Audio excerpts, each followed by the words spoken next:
Hello everyone, welcome back to the channel. तो चलिए आज बात कर लेते हैं एक ऐसे स्ट्रैटेजी के बारे में जिससे हम स्विंग ट्रेडिंग कर सकते हैं, और वो भी किस में? स्टॉक में। स्टॉक में जब हम स्विंग ट्रेडिंग करेंगे तो उससे क्या है कि हमारी जर्नी स्टेबल एंड प्रॉफिटेबल हो सकती है। जब आप स्विंग में करते हैं तो उसमें क्या है, आपको रोज रोज देखना नहीं है। वीकली, मंथली या क्वार्टरली ऐसे करके शॉर्टर टाइम ऑफ पीरियड में हम इस ट्रेड को एग्जीक्यूट करते हैं और फिर इसमें प्रॉफिट या लॉस बुक करते हैं। तो सिंपल है स्विंग ट्रेडिंग का मतलब कि आपको ज़्यादा इसमें टाइम देना नहीं पड़ता है। तो चलते हैं आगे और देख लेते हैं क्या क्या इसमें हम कवर करने वाले हैं आज के टॉपिक में। तो सबसे पहले एक बार और आपको इंडिपेंडेंस डे की हार्दिक बधाई। और हम जो बार बार ये कमिटमेंट करते हैं कि हम आपको इंडिपेंडेंट ट्रेडर बनाएंगे, तो उसकी जर्नी ऑलमोस्ट आपकी शुरू हो चुकी है। आपको क्या करना है कि जो भी डेली लर्निंग आ रही है, जो भी डेली के लेसन आ रहे हैं, उसको अच्छे तरीके से देखना है। एक बार समझ में नहीं आया तो दोबारा देखना है, दोबारा समझ में नहीं आया तिबारा देखना है। और इसका क्या करना है, आपको नोट्स बनाने। खाली आप वीडियो देखेंगे तो नहीं हो पाएगा। वीडियो देखने के साथ साथ अगर आप इसका नोट्स बनाते हैं तो, और फिर जब नोट्स बनाएंगे, बार बार इसका प्रैक्टिस करेंगे, तो फिर आपका क्या रहेगा, एक प्रोबेबिलिटी हाई हो जाएगा। जब मार्केट में उस तरीके का कंडीशन मैच करेगा तो आप उसमें अपनी ट्रेड ले पाओगे, अपना पोजीशन बना पाओगे और अपने स्टॉक में प्रॉफिट बुक कर पाओगे। तो आपको उससे क्या होगा, कॉन्फिडेंस बूस्टअप होगा।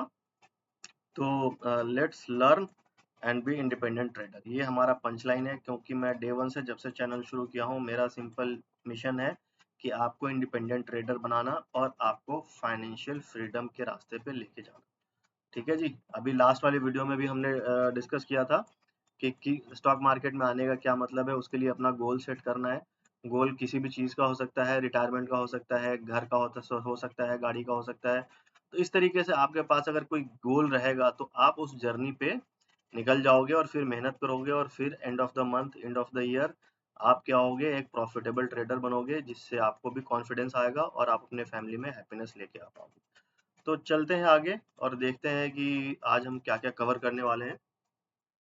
तो बेसिकली एक बार और आपको बता दूं, swing trading involves capturing a short term to medium term term gains.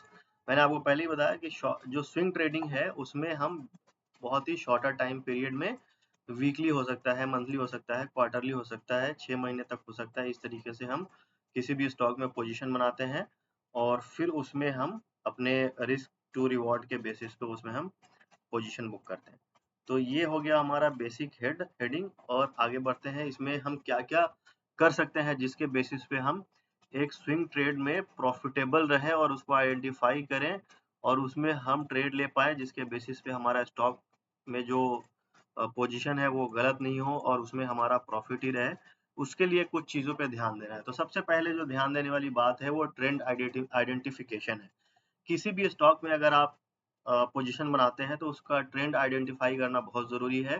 उसके लिए आपको क्या करना पड़ेगा, टेक्निकल एनालिसिस करना पड़ेगा और उस टेक्निकल एनालिसिस के बेसिस पे आप उसका करंट ट्रेंड को आइडेंटिफाई कर पाएँगे। उससे क्या होगा, आप स्टॉक को देख पाएँगे कि वो ट्रेंडिंग में है, अप ट्रेंड में है या डाउन ट्रेंड में है। जब आप किसी स्टॉक को आइडेंटिफाई कर लिए कि वो अप ट्रेंड में है, तो आप उसमें पोजीशन बना सकते हैं। अगर कोई आपके वॉच लिस्ट में या इस तरीके से कहीं भी आपने एक स्टॉक को ऐड करके रखा है, अगर उसका ट्रेंड डाउन ट्रेंड में है, तो आप उसमें फर्दर कोई पोजीशन नहीं ले पाएँगे। तो क्या होता है, स्विंग ट्रेडिंग का सबसे पहला जो क्राइटेरिया है कि ट्रेंड को आइडेंटिफाई करना। जब ट्रेंड आपको पता चल गया कि अप ट्रेंड में है, तो आप उसमें फर्दर पोजीशन बना सकते हैं। इसके लिए आपको करना क्या है, टूल्स बहुत सारे अवेलेबल हैं मार्केट में या आपके ट्रेडिंग ब्रोकरेज प्लेटफॉर्म पे, जिससे आप उसको आइडेंटिफाई कर सकते हैं। सपोज आप मूविंग एवरेज लगा सकते हैं, जिससे आप ट्रेंड को आइडेंटिफाई कर सकते हैं कि कोई भी स्टॉक जो अभी हमारे वॉच लिस्ट में है या जिसको मैं एनालाइज कर रहा हूँ, उसका ट्रेंड अप ट्रेंड है या डाउन ट्रेंड है।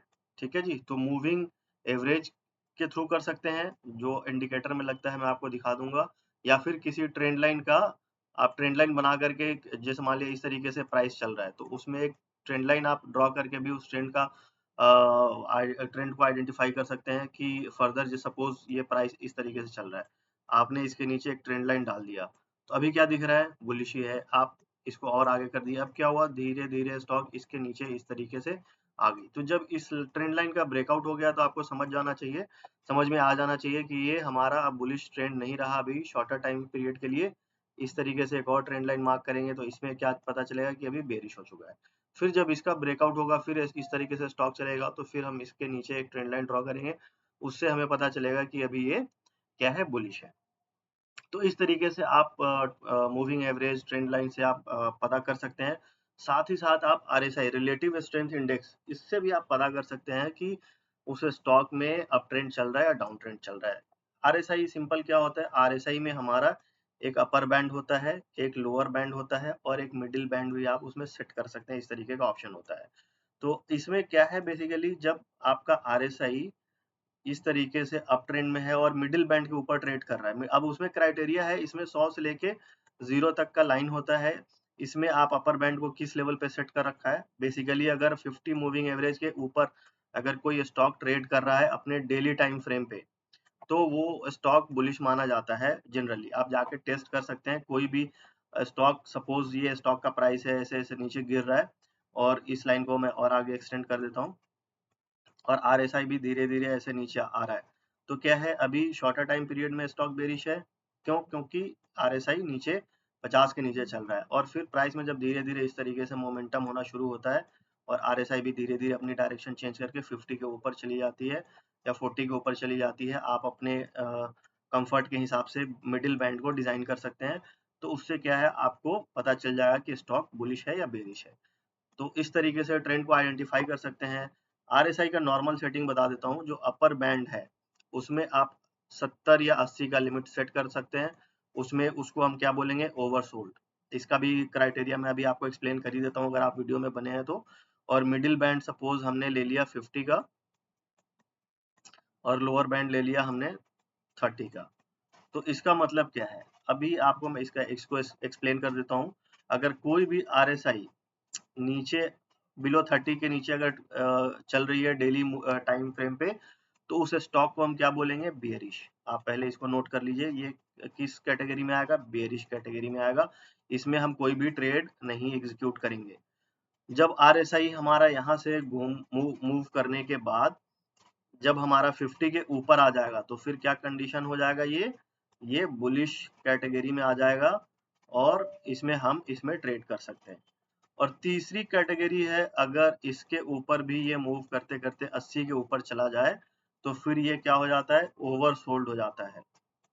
ओवर सोल्ड हो जाएगा तो फिर उसमें क्या करेंगे, हम वहां पे अपनी प्रॉफिट को बुकिंग कर सकते हैं और उस स्टॉक से एग्जिट कर सकते हैं और फिर वेट करेंगे कि आरएसआई बिलो 50 आए और फिर यहाँ से जब यू टर्न लगाए तो वापस से उस स्टॉक में हम इंटर कर सकते हैं। तो बेसिकली ये है ट्रेंड को आइडेंटिफाई करना।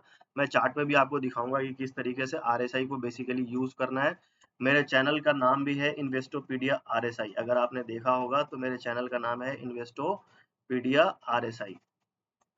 आरएसआई मैंने इसीलिए लगाया है क्योंकि आरएसआई में मैंने इतनी एक्सपर्टीज हासिल करी है, इतनी मास्टरी करी हुई है आरएसआई में कि हर टाइम फ्रेम पे आरएसआई का किस तरीके से यूज करना है वो मैं आपको बताऊंगा एक एक करके। उसके लिए आपको हमारे चैनल के साथ बने रहना पड़ेगा और अपना प्यार और सपोर्ट ऐसे ही देते रहना पड़ेगा। तो चलते हैं अगले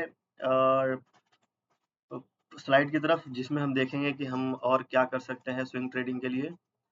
तो एंट्री एंड एग्जिट पॉइंट आपको डिसाइड करना पड़ेगा, आपको डिटरमाइन करना पड़ेगा कि आपकी एंट्री कहाँ पे हो सकती है और एग्जिट कहाँ पे हो सकती है बेस्ड ऑन टेक्निकल इंडिकेटर्स या टेक्निकल एनालिसिस।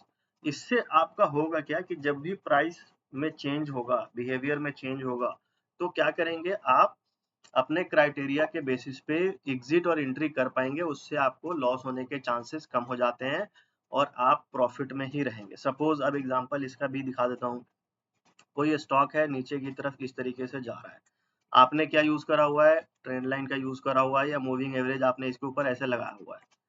आरएसआई भी नीचे की तरफ आ रही है, सडनली प्राइस में चेंज होता है और ये ऊपर की तरफ जाने लगता है। ये जो आपका डाउन ट्रेंड का लाइन था इसका ब्रेकआउट हो गया।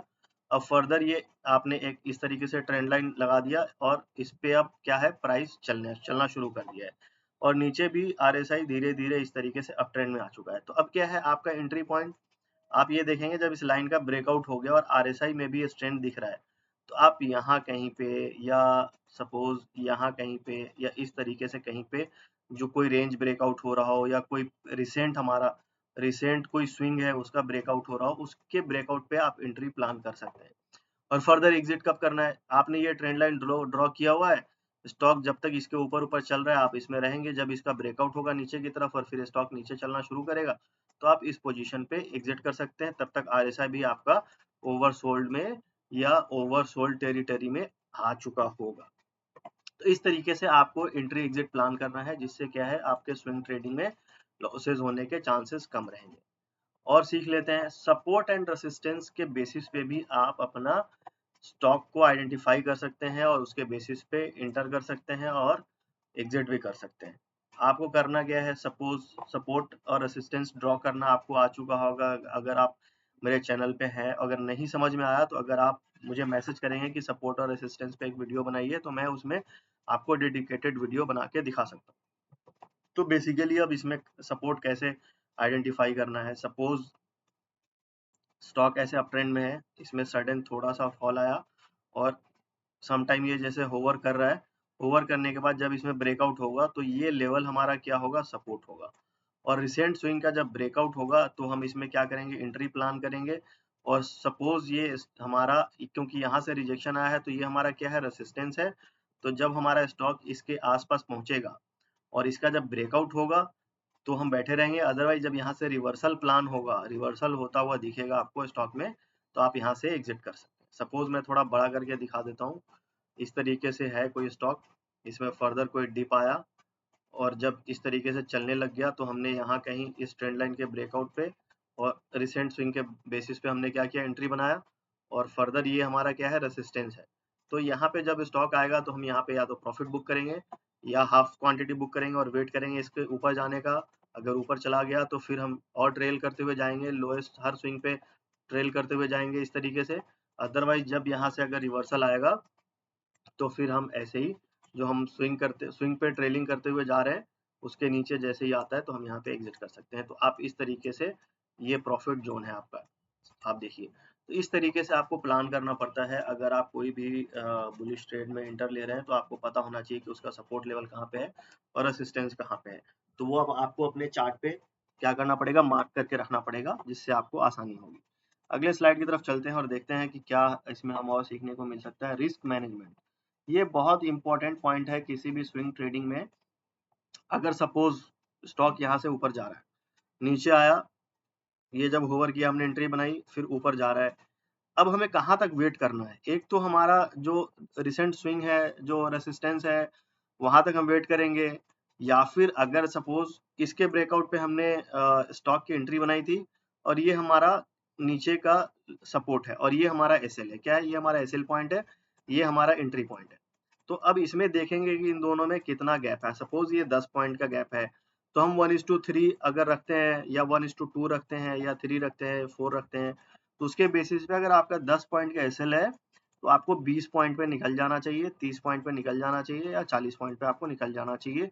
ये रेसिस्टेंस 100 पॉइंट पे हो, 200 पॉइंट पे हो, उससे आपको कोई मतलब नहीं है। तो आपको क्या है, बेसिकली आपको अपना वो बना के रखना पड़ेगा, रूल बनाना पड़ेगा कि आप पॉइंट्स के बेसिस पे, रिस्क टू रिवॉर्ड के बेसिस पे आप काम करना चाहते हैं या फिर आप ट्रेलिंग मेथड पे काम करना चाहते हैं या आप किस तरीके से काम करना चाहते हैं। ये आपको क्या करना पड़ेगा, रूल बनाना पड़ेगा। जैसे लास्ट कल के वीडियो में मैंने बताया था कि आपको रूल बनाना पड़ेगा। जब तक आप रूल नहीं बनाएंगे आप ऐसे ही स्टॉक मार्केट में आएंगे और लूज करते रहेंगे। जब रूल बन जाएगा तो उससे क्या होगा, आप उस रूल को रेगुलर बेसिस पे आप फॉलो करेंगे तो बहुत ही बेहतर रिजल्ट आएगा। मैं बता रहा हूँ भाई साहब, आप सोच नहीं सकते कितना अच्छा रिजल्ट आएगा। तो इस तरीके से रिस्क टू रिवॉर्ड आपको मैनेज करना है। अगले वॉल्यूम एनालिसिस को भी देख लेते हैं। आप अगर मेरा पुराना वीडियो आपने देखा होगा, अगर हमारे पुराने व्यूअर हैं, सब्सक्राइबर है, तो आपको पता होगा हम हर स्टॉक के एनालिसिस में वॉल्यूम एनालिसिस को जरूर करते हैं। उससे क्या होगा, ट्रेंडिंग वॉल्यूम कंफर्म करता है कि आपका ट्रेंड जो है स्ट्रॉन्ग है या नहीं है। हाई वॉल्यूम हमेशा आपके इंडिकेटर से जो आपको ट्रेंड मिल रहा है उसके साथ साथ आप जो स्टॉक में पोजीशन बिल्ड करने जा रहे हो उसमें आपको क्या है, कॉन्फिडेंस मिलने वाला है। सपोज इस तरीके का हमारा रैली है, अभी ये हाई लगाने के बाद स्टॉक यहाँ पे लो लगाया, सपोर्ट बनाया, अब यहाँ पे सपोज इस तरीके से वॉल्यूम बार चले आ रहे हैं, छोटे बड़े चले आ रहे हैं। यहाँ पे क्या होगा, एक सडन स्पाइक वॉल्यूम बड़ा सा दिखेगा, छोटे छोटे छोटे छोटे वॉल्यूम के बाद एकदम बड़ा सा वॉल्यूम दिखेगा, और फिर ये छोटे छोटे बनेंगे और फिर उसके बाद बड़े बड़े वॉल्यूम बनने शुरू हो जाएंगे और स्टॉक क्या है, रैली करके ऊपर चला जाएगा। तो जब आप किसी स्टॉक में एनालिसिस कर रहे हैं और वो स्टॉक में आपका एंट्री पोजीशन आ रहा है, तो आपको सारा पैरामीटर जब आपका मैच कर रहा है उस टाइम पे क्या है, आपको एक बार वॉल्यूम भी देखना है। अगर आप वॉल्यूम देखेंगे तो उससे क्या है, आपका कॉन्फिडेंस और बूस्ट होगा और उस स्टॉक को ऊपर जाने की प्रोबेबिलिटी और बढ़ जाएगी। तो इस तरीके से आपको वॉल्यूम एनालिसिस भी करना है, वो आपके स्विंग ट्रेडिंग में आपको मदद करेगा। चार्ट पैटर्न्स बेसिकली वही है जो हम अभी तक डिस्कस करते आ रहे हैं। कोई भी पैटर्न्स को अगर आप ट्रेड करना चाहते हैं, जिसमें फ्लैग पैटर्न्स है, पीनट है, हेड एंड शोल्डर है, ये सारे पैटर्न्स काम करते हैं, लेकिन आपको फिर उसमें रूल अप्लाई करना पड़ेगा कि आप कौन सा पैटर्न आपको सूट करता है। पोल एंड फ्लैग सूट करता है या कोई और सब पैटर्न आपको सूट करता है, तो जो पैटर्न आपको सूट करता है आपको उसी में करना पड़ेगा। सपोज स्टॉक रैली दिया, इस तरीके से होवर कर रहा है यहाँ पे, तो ये क्या हो गया, फ्लैग हो गया हमारा, ये एक पोल हो गया, और फिर जब इसका फर्दर ब्रेकआउट होगा तो ये जितनी लेंथ थी उतनी ही लेंथ ऊपर और जाने की इसकी प्रोबेबिलिटी है। तो इस तरीके से पोल एंड फ्लैग काम करता है। कप एंड हैंडल मैंने आपको कई बार पढ़ाया है, ट्राइंगल पैटर्न आपको मैंने कई बार पढ़ाया है। तो इस तरीके से क्या होता है कि आपको पैटर्न अगर नहीं समझ में आ रहा तो आप मेरा जाके वीडियो चैनल पे है बहुत सारा, आप जाके देख सकते हैं। जितने भी स्टॉक हमने दिए हैं मोस्टली अभी हमने जो कवर किए हैं, कप एंड हैंडल बहुत ज़्यादा कवर किए हैं क्योंकि अभी सारा बुलिश हमारा अभी सीजन चल रहा है, तो जितने भी स्टॉक है सारे अभी बुलिश ट्रेंड में है, तो इसलिए ज़्यादा प्रोबेबिलिटी रहता है कप एंड हैंडल बनने का। तो आप जाइए देखिए, उसमें चार्ट पैटर्न समझिए और सीखिए और खुद भी रिसर्च कीजिए। अगला देख लेते हैं, न्यूज़ और इवेंट्स को भी आपको ध्यान में रखना पड़ेगा। अगर आपने किसी स्टॉक में आपने पोजीशन लिया हुआ है, तो क्या है, उससे रिलेटेड कोई मार्केट में न्यूज़ तो नहीं है। आप सपोज पोजीशन यहाँ बनाए हुए हैं किसी स्टॉक में, स्टॉक ऊपर गया, आप देख नहीं रहे हैं, स्टॉक में कुछ गलत न्यूज़ आ गया, स्टॉक आपके बाइंग प्राइस को भी तोड़ के नीचे आ गया। जैसे अडानी में हुआ, अडानी में कोई ऊपर लिया होगा, उसमें क्या हुआ, न्यूज़ आ गया, लोगों ने ध्यान नहीं दिया होगा, जिन लोगों ने, उनका तो अभी तक लॉस ही चल रहा है। तो ऑलमोस्ट क्या होता है, जैसे पेटीएम में हो गया, तो इस तरीके से क्या है, आपको हमेशा ध्यान रखना पड़ता है, मार्केट में अवेयर होना पड़ता है। हाँ, न्यूज़ बेस्ड आप ट्रेडिंग मत करिए, लेकिन क्या है, आपको न्यूज़ से अवेयर होना चाहिए। जिस कंपनी की शेयर होल्डिंग आपके पास है, उसका रेगुलर बेसिस पे जाके आपको न्यूज़ भी देखना पड़ेगा कि कंपनी में क्या चल रहा है, कुछ गलत चीज़ें तो नहीं हो रही है। अगर कुछ हो रही है तो आपको उसी टाइम पे अपना पोजीशन बुक करके बाहर आना पड़ेगा। तो इस तरीके से न्यूज़ एंड इवेंट्स भी हैम्पर करती हैं, इम्पैक्ट करती है आपके पोजीशन को। और रेगुलर आपको अपने पोजीशन को वॉच करना है, स्टॉक में क्या चल रहा है, क्या नहीं चल रहा है, जो आपने लिया है वो सही से काम कर रहा है, नहीं कर रहा है, कुछ एडजस्ट करने की ज़रूरत तो नहीं है। आप, तो इस तरीके से क्या होता है, अगर रेगुलर आप रिव्यू कर रहे हैं, रेगुलर वॉच कर रहे हैं, न्यूज़ को भी, अपने पैटर्न्स को भी, चार्ट को भी, आरएसआई को भी, बाकी जो भी टेक्निकल फंडामेंटल एनालिसिस है उसको रेगुलर देख रहे हैं, तो उससे कुछ ना कुछ निकल के आता है। और उसमें अगर आपको लगेगा, सपोज स्टॉक ऊपर की तरफ जा रहा है, अभी थोड़े टाइम के लिए करेक्शन हुआ है, लेकिन आपको लग रहा है कि नीचे से आरएसआई स्ट्रांग है या बाकी टेक्निकल इंडिकेटर्स आपको सिग्नल दे रहा है कि ऊपर ही जाएगा, तो आप क्या करोगे, यहाँ डिप में और पोजीशन ऐड कर सकते हो, और फिर जब ऊपर जाएगा तो आप सारे पोजीशन को बुक कर सकते हो। तो बेसिकली रेगुलर वॉच करने का यही फायदा है कि आप अपने पोजीशन को ऐड कर सकते हो, या फिर अगर उसमें कुछ गलत हो रहा है तो आप उससे बाहर आ सकते हो। ये आपको रिव्यू करने का, रेगुलर रिव्यू करने के एडवांटेज आपको मिल सकते हैं। पेशेंस रखना पड़ेगा आपको, स्विंग ट्रेडिंग अगर आप कर रहे हैं तो आपको क्या है कि थोड़ा आपको पेशेंस रखना पड़ेगा। उससे फायदा क्या होने वाला है कि आप कोई भी ट्रेड लिए हैं, आप स्विंग ट्रेड लिए हैं, आपको पता है कि तुरंत ये इंट्राडे तो है नहीं कि 15 मिनट में और 30 मिनट में, 1 घंटे में आपको प्रॉफिट दे देगी।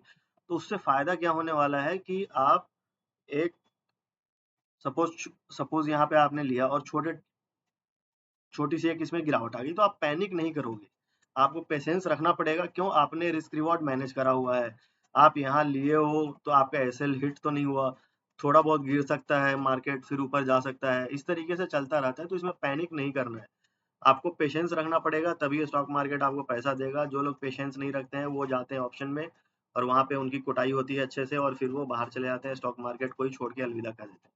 तो अगर आपको पैसा बनाना है तो स्विंग ट्रेडिंग करना पड़ेगा, और उसमें पेशेंस भी रखना पड़ेगा, तभी जाके आप पैसा बना पाओगे। ये तो हो गई काम की बात। अब कर लेते हैं मुद्दे की बात। अगर आपको कोई अभी भी इतने सारे वीडियो देखने के बाद भी अगर आपके पास अभी भी कोई सवाल है, तो आप हमें कमेंट कर सकते हो, ट्विटर पे डायरेक्ट डीएम कर सकते हो, ईमेल कर सकते हो, या फिर आप हमें मैसेज भी कर सकते हो। तो वीडियो को यहीं पे करते हैं समाप्त। अगर आपको अच्छा लगा तो वीडियो को क्या करना है आपको पता ही है। वीडियो को सबसे पहले लाइक करना है, चैनल को सब्सक्राइब करना है और अपने फ्रेंड्स एंड रिलेटिव को शेयर करना है, ताकि वो भी अपनी प्रॉफिटेबल जर्नी शुरू कर सके और यहाँ से सीख करके इंडिपेंडेंट ट्रेडर बन पाए। इस चैनल का सिर्फ मिशन क्या है, इंडिपेंडेंट ट्रेडर बनाना। अगर आप यहाँ पे नहीं बन पाओगे तो और कहीं नहीं बन पाओगे। बाकी हर जगह आप टिप्स और इधर उधर की चीज़ों में पड़ जाओगे और एंड ऑफ द ईयर क्या होगा, आप लॉस में ही रहोगे।